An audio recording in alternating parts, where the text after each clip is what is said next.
నమస్కారం. నేను మీ సిరి. ఈరోజు కథ మిస్టర్ విలన్ పార్ట్ 20. ఇక కథలోకి వెళ్తే అశ్వి సడన్గా హక్ చేసుకునేసరికి షాక్తో అలాగే బిగుసుకుపోయాడు Dev. Really thank you Dev. నా మనసుకు చాలా హ్యాపీగా ఉంది ఇప్పుడు అంది. దేవ్ చేతులు కిందకి వేలాడేసుకొని సూటిగా చూస్తున్నాడు. బయటికి వస్తున్న నిషా వీళ్ళిద్దరినీ చూసి ఒక్కసారిగా షాక్ అయింది. కోపం అసూయతో రగిలిపోతూ లోపలికి వెళ్ళింది.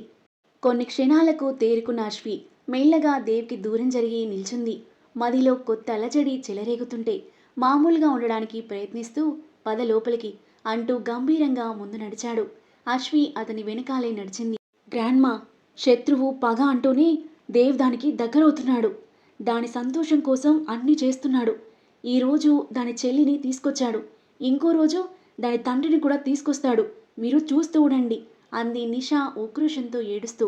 కలిసి లోపలికొస్తున్న దేవ్ అశ్విలను చూసి జగదాంబకి గుండె మండిపోతుంది. ఇద్దరిని కోపంగా చూస్తూ ఉంది. నువ్వు వెళ్ళు పైకి, నేను ఆఫీస్ రూమ్కి వెళ్తాను. దేవ్ ఆఫీస్ రూమ్కి వెళ్ళగా పైకి వెళ్ళిపోయింది అశ్వి. ఇప్పుడు హ్యాపీనా? అశ్వి గదిలోకి వస్తూ అంది జయ నవ్వుతూ. ఆంటీ, దేవ్ చెల్లిని ఇంటికి తీసుకొస్తాడని నేను అస్సలు ఊహించలేదు అంది. నేను చెప్పాను కదా, పైకి గంభీరంగా ఉంటారు కానీ దేవ్బాబ్ది చాలా మంచి మనసు అంది జయ. అశ్వి ఆలోచిస్తూ ఉండిపోయింది. మీ అందరికీ గుడ్ న్యూస్ సంతోషంగా అరుస్తూ బేకరీ లోపలికొచ్చింది ఆమె. ఏంటన్నట్టుగా అందరూ తన వైపు చూశారు.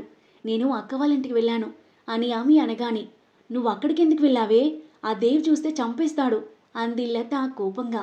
ఆయనే నన్ను రమ్మన్నారు అనగానే అందరూ షాకింగ్గా చూశారు. అవును, ఆ ఇంట్లో అతను కాలేజ్కొచ్చి తీసుకెళ్లారు. ఇప్పటి వరకు అక్కతోనే ఉండొస్తున్నా అంది. నిజమా ఆమె? అశ్వి ఎలా ఉంది అడిగాడు అర్జున్. ఎలా ఉంది అంటే బాగున్నట్టు కనిపిస్తుంది, కానీ అలా నటించినట్టు నాకు అనిపించింది అంది ఆమె బాధగా. ఎందుకమ్మి? తనని వాళ్ళేమైనా అన్నారా? అక్క నీకు ఏమైనా చెప్పిందా అడిగాడు కిరణ్. లేదు నాన్న, అక్క నాకేం చెప్పలేదు.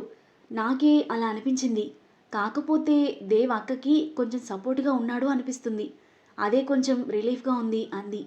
రిషి, రిషి బయటి నుండి పిలుపు వినిపించడంతో బయటికొచ్చాడు రిషి.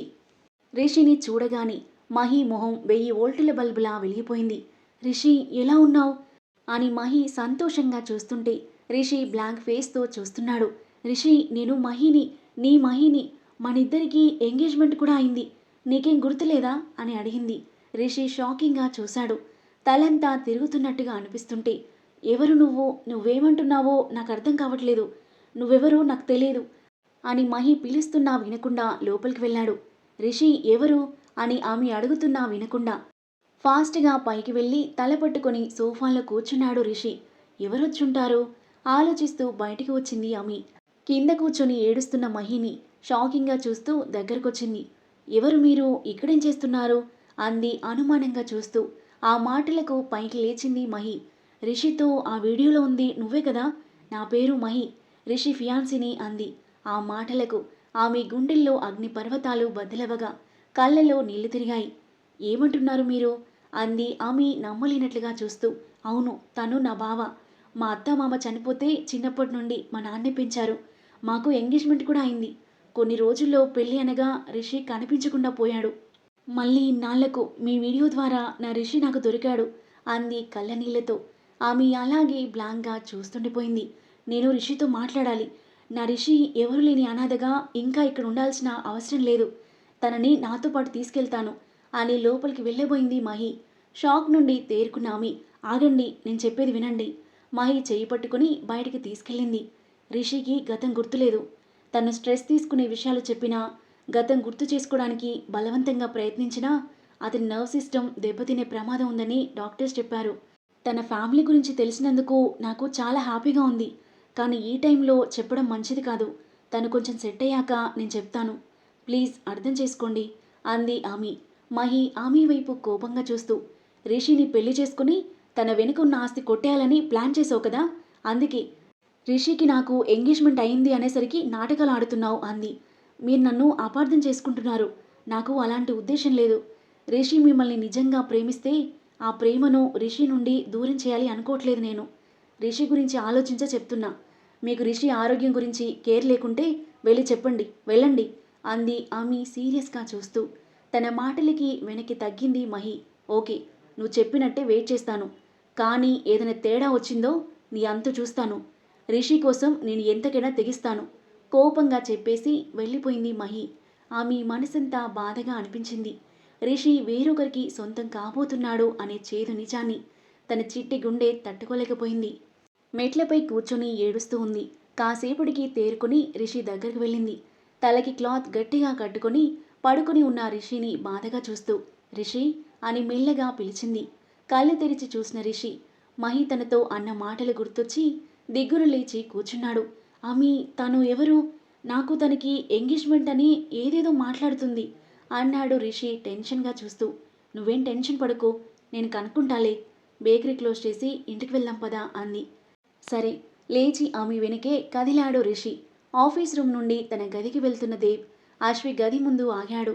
వెళ్ళాలా వద్దా అని కొన్ని క్షణాల సంఘర్షణ తరువాత డోర్ ఓపెన్ చేసి లోపలికి వెళ్ళాడు. నాన్నా, నాన్నా, కాపాడండి, కాపాడండి అని నిద్రలోనే కలవరిస్తూ భయపడుతూ తల అటూ ఇటూ ఆడిస్తుంది. దేవ్ కంగారుగా తన పక్క కూర్చున్నాడు. అశ్విత లే! ఆమె భుజం మీద తట్టి పిలవగా దేవ్ చెయ్యి గట్టిగా పట్టుకొని టెన్షన్గా కళ్ళు తెరిచి చూసింది. భయపడకు, నేనే. ఏదో పీడకలొచ్చినట్టుంది అన్నాడు. అశ్వి తేరుకొని దేవ్ చేతిని వదిలేసి మొహానికి పట్టిన చెమటలు తుడుచుకుంది. పక్కన టేబుల్ మీద వాటర్ బాటిల్ తీసి తనకి అందివ్వగా తాగేసి పక్కన పెట్టేసింది. దేవ్ తనని అలాగే చూస్తుంటే నాన్ననెవరో చంపుతామని బెదిరించినట్లు, నాన్నని తరుముతున్నట్టు పీడకలొచ్చింది. నాకు భయంగా ఉంది దేవ్. నాన్నకి ఏదో ప్రమాదం ఉన్నట్టు నాకు అనిపిస్తుంది అంది కళ్ళనీళ్లతో. అది పీడకల మాత్రమే. నువ్వంతగా వరి అవ్వాల్సిన అవసరం లేదు అన్నాడు పైకి లేస్తూ. ప్లీజ్ దేవ్, ఒకసారి నేను నాన్నతో మాట్లాడాలి. కొన్ని నిజాలు తెలుసుకోవాలి. నా మనసులో ప్రశ్నలకు సమాధానం దొరికితే కానీ నేను ప్రశాంతంగా ఉండలేను అంది. దేవ్ చురుగ్గా తన వైపు చూశాడు. ప్లీజ్ అంది అశ్వి దీనంగా మొహం పెట్టి. తన మొహం చూసి నువ్వు చెప్పాలి అనిపించలేదు దేవ్కి. సరే చూద్దాం అన్నాడు సాలోచనగా. థ్యాంక్ యూ అంది అశ్వి చిన్నగా నవ్వుతూ. It's okay. దేవ్ బయటకు వెళ్ళబోతూ ఏదో గుర్తొచ్చి మళ్ళీ వెనక్కి తిరిగాడు. ఒంటరిగా ఉండడం వల్ల భయపడుతున్నట్టున్నావు. పద మన రూమ్కి వెళ్దాం అన్నాడు అశ్వి వైపు చూస్తూ. నేను రాను, నాకు ఇక్కడే కంఫర్ట్గా ఉంది అంది అశ్వి. నాతో మొండిగా ప్రవర్తించకు, నేను చెప్పింది చెయ్యి అన్నాడు గంభీరంగా. మీ గదిలో ఉండడానికి వీలేదని ఈ రూమ్లోకి తీసుకొచ్చారు. ఇప్పుడు మళ్ళీ రమ్మంటే నేను రావాలా? నాకంటూ సెల్ఫ్ రెస్పెక్ట్ ఉంది. నేను మీ గదిలో అస్సలే పడుకోను అంది మొహం తిప్పుకొని. ఈ పొగరికేం తక్కువ లేదు. నువ్వు మళ్ళీ భయపడతావన్న టెన్షన్తో నాకు నిద్ర కూడా పట్టదు అన్నాడు ఫ్లోలో. ఆ మాటలకు అశ్వి దేవ్ వైపు ఆశ్చర్యంగా చూసింది. దేవ్ వెంటనే మొహం తిప్పుకున్నాడు. దేవ్, నువ్వేం మాట్లాడుతున్నావు మనసులో అనుకుంటూ. అంటే నిన్ను ప్రొటెక్ట్ చేయాల్సిన బాధ్యత నాకుంది. బెట్టు చేయకుండా రా, లేదంటే ఎత్తుకొని తీసుకెళ్తా అన్నాడు పక్కకి చూస్తూనే. అశ్వి కంగారుగా బెడ్పై నుండి లేచింది. దేవ్ను గుర్రుగా చూస్తూ పదండి అంది. అశ్వి వెళ్ళి సోఫాలో పడుకుంటుంటే లెగ్ పెయిన్ తగ్గలేదు కదా, నీకు కంఫర్ట్ ఉండదు, బెడ్పై పడుకో అన్నాడు బ్లేజర్ తీసేస్తూ. అశ్వి టెన్షన్గా చూస్తుంటే ఇట్స్ ఆల్రెడీ లేట్, పడుకో అన్నాడు గట్టిగా. అశ్వి సైలెంట్గా వెళ్ళి పడుకొని బెడ్షీట్ కప్పుకొని చూస్తుంది. ఫస్ట్ టైం దేవ్తో బెడ్ షేర్ చేసుకోవడం. ఏదో తెలియని కంగారు ఆమెలో మొదలవగా గుండెల్లో రైలు పరిగెడుతున్నట్టుగా ఉంది. మాటి మాటికి కళ్ళు వెనక్కి తిప్పి దేవ్ని గమనిస్తూ ఉంది. దేవ్ డ్రెస్ చేంజ్ చేసుకుని తన పక్కకి వాలిపోయాడు. ఇంచుమించు దేవ్ పరిస్థితి కూడా అశ్వి మాదిరిగానే ఉంది. స్ట్రేట్గా పడుకొని సీలింగ్ వైపు చూస్తూ ఉన్నాడు. కొద్దిసేపటికి మెల్లిగా అశ్వి వైపు తిరిగి కొద్దిగా తలెత్తి చూశాడు. అశ్వి కళ్ళు మూసుకుని ఉంది. తన వైపు చూస్తూ అతనికి దగ్గరగా పడి ఉన్న ఆమె కురులను చేతితో తాకుతూ కొంచెం దగ్గరగా జరిగి తన కురుల స్మెల్ చూస్తున్నాడు. అశ్వి కదలడం గమనించి ఫాస్ట్గా దూరం జరిగి కళ్ళు మూసుకున్నాడు. దేవ్ వైపు తిరిగింది అశ్వి. చిరునవ్వుతో అతన్ని చూస్తూ ఎప్పటికో నిద్రలోకి జారుకుంది. మార్నింగ్ దేవ్ మేల్కొని చూసేవరికి అతని చెయ్యి ఆమె చెయ్యిపై వేసి ఉంది. కంగారుగా చెయ్యి వెనక్కి తీసుకున్నాడు. అమాయకంగా నిద్రపోతున్న ఆమె అందమైన మోమును కొద్దిసేపు చూసి ఫ్రెష్ అవ్వడానికి వెళ్ళాడు. అశ్వి లేచేసరికి దేవ్ రెడీ అవుతూ కనిపించాడు. లేచి తన గదిలోకి వెళ్తుంటే త్వరగా రెడీ అవ్వు, బయటికి వెళ్దాం అన్నాడు. ఎక్కడికి అంది అశ్వి అనుమానంగా చూస్తూ. నన్ను క్వశ్చన్స్ అడక్కు, చెప్పింది చెయ్యి అన్నాడు గంభీరంగా. అశ్వి గుర్రుగా చూస్తూ తన గదిలోకి వెళ్ళింది. కాసేపటికి ఇద్దరు బయటికి వెళ్తుండగా దేవ్ అని పిలుస్తూ దగ్గరకొచ్చింది నిషా. దేవ్, ఇప్పుడు మీటింగ్ ఉంది కదా, ఎక్కడికి వెళ్తున్నావు అంది. నేను ఎక్కడికి వెళ్ళేది నీకు అవసరం లేదు. అండ్ మీటింగ్ ఈవినింగ్కి పోస్ట్పోన్ చేశాను. యూ డోంట్ వర్రీ అని బయటికి వెళ్ళిపోగా అశ్వి మౌనంగా దేవ్తో పాటు వెళ్ళింది. మీటింగ్ కన్నా ఇంపార్టెంట్ పని దాంతో ఏముంది? ఉడుక్కుంటూ లోపలికి వెళ్ళింది నిషా. నాన్న ఈరోజు బేకరీకి రావద్దు, రెస్ట్ తీసుకోండి, కొద్దిసేపటికి అమ్మను పంపిస్తాను అన్నాడు అర్జున్. సరే అన్నాడు కిరణ్. అందరూ వెళ్ళిపోగా బయట ఉన్న చైర్లో కూర్చున్నాడు. కాసేపటికి కార్ ఇంటి ముందు ఆగింది. ఎవరా అని లేచి చూస్తున్నాడు కిరణ్. తన ఇంటి ముందు కార్ ఆపేసరికి అశ్వి దేవ్ వైపు ఆశ్చర్యంగా చూస్తుంది. మీ నాన్నతో మాట్లాడాలి అన్నావు కదా, వెళ్ళి మాట్లాడు అన్నాడు. నిజంగానా అంది నమ్మలేనట్లుగా. హా దేవ్ తల ఆడించగా థ్యాంక్ యూ అంది కళ్ళ నీళ్లతో. కారులో నుండి దిగిన అశ్విని చూసి కిరణ్ మొహం ఒక్కసారిగా వెలిగిపోయింది. నాన్న పరిగెత్తుకుంటూ వెళ్ళి కిరణ్ని హక్ చేసుకుంది అశ్వి. దేవ్ కారులో నుండి దిగి కిరణ్ వైపు ఎర్రబడిన కళ్ళతో చూస్తూ నిలబడ్డాడు.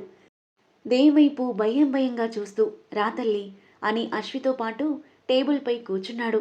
ఆరోగ్యం ఎలా ఉంది నాన్న అని కొద్దిసేపు యోగక్షేమాలు మాట్లాడుకున్నాక తనకి వచ్చిన పీడకల గురించి చెప్పింది అశ్వి. కిరణ్ మౌనంగా చూస్తుంటే నాన్న నేను ఒక విషయం అడుగుతాను, మీరు నాకు నిజం చెప్పాలి అంది. ఏంటన్నట్టుగా చూశాడు కిరణ్. దేవ్ వాళ్ళ అమ్మగారిని మీరు చంపారంటే నాకు నమ్మాలి అనిపించట్లేదు నాన్న. చిన్నప్పటి నుండి మీరే నా రియల్ హీరో. మీది చాలా సున్నితమైన మనసు. చీమకు కూడా హాని చేయని మీరు ఒక ప్రాణం తీశారు అంటే నేను అస్సలు నమ్మలేకపోతున్నాను. నిజం చెప్పండి నాన్న, దేవ్ వాళ్ళ అమ్మగారిని మీరు షూట్ చేయలేదు కదా అడిగింది అశ్వి కళ్ళ నీళ్లతో. కిరణ్కి టెన్షన్తో చెమటలు పడుతున్నాయి. భయంగా 10 అడుగుల దూరంలో నిలబడి ఉన్న దేవ్ వైపు చూశాడు.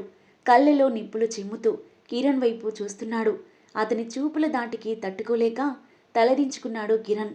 చెప్పు నాన్న, ఆంటీ అంకుల్ని మీరు షూట్ చేయలేదు కదా అడిగింది అశ్వి. కిరణ్ ఏం సమాధానం చెప్పబోతున్నాడు. దేవ్ తల్లిని షూట్ చేసింది ఎవరు? అశ్వి దేవుల మధ్య దూరం తగ్గి ఇద్దరూ దగ్గరవనున్నారా? అద్భుతమైన కథనంతో ఇంట్రెస్టింగ్గా సాగే ఈ కథ యొక్క నెక్స్ట్ ఎపిసోడ్ కోసం మన నెక్స్ట్ వీడియో చూడండి. కథ నచ్చితే లైక్ చేయండి.